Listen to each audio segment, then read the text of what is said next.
name is Forrest. My birthday is June 5th.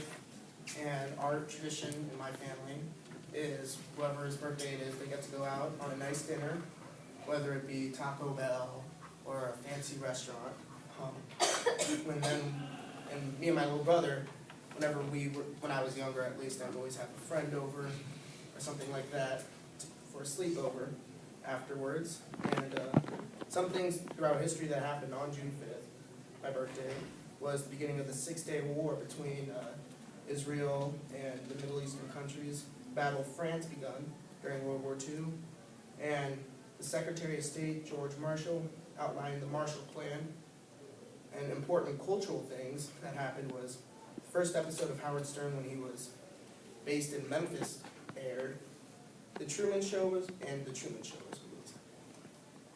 The importance of knowing what's going on in the world is reiterated so much, because if you don't know what's going on around you, then obviously you won't be informed and you won't be able to talk about it with other people and whatnot.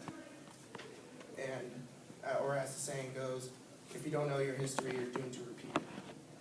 For my essay, I have chosen the New York Times, the Seattle Times, and the Chicago Tribune. The first story I chose was on the front page of the New York Times. And it was about Bill Clinton's lead on Bob Dole before the election.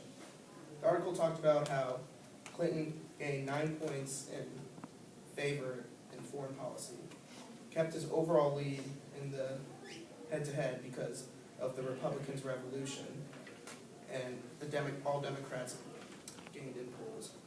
I chose this because my major is political science, and obviously I'm interested in politics.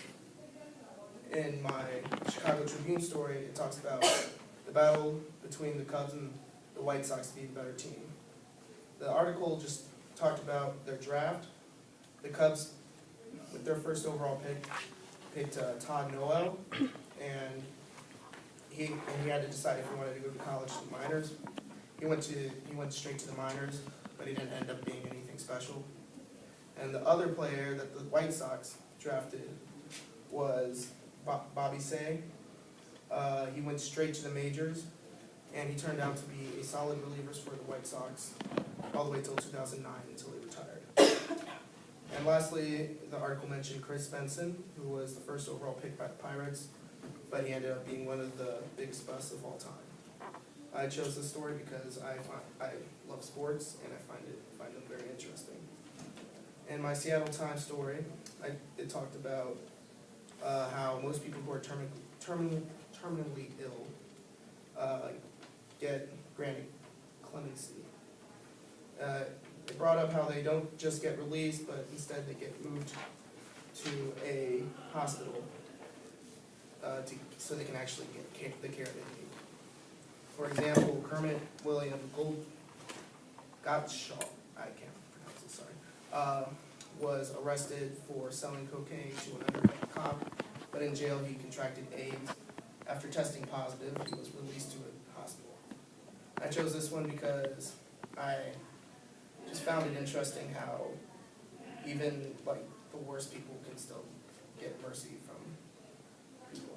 And pretty much from what I learned from this was there's always other stuff going on in the world other than myself.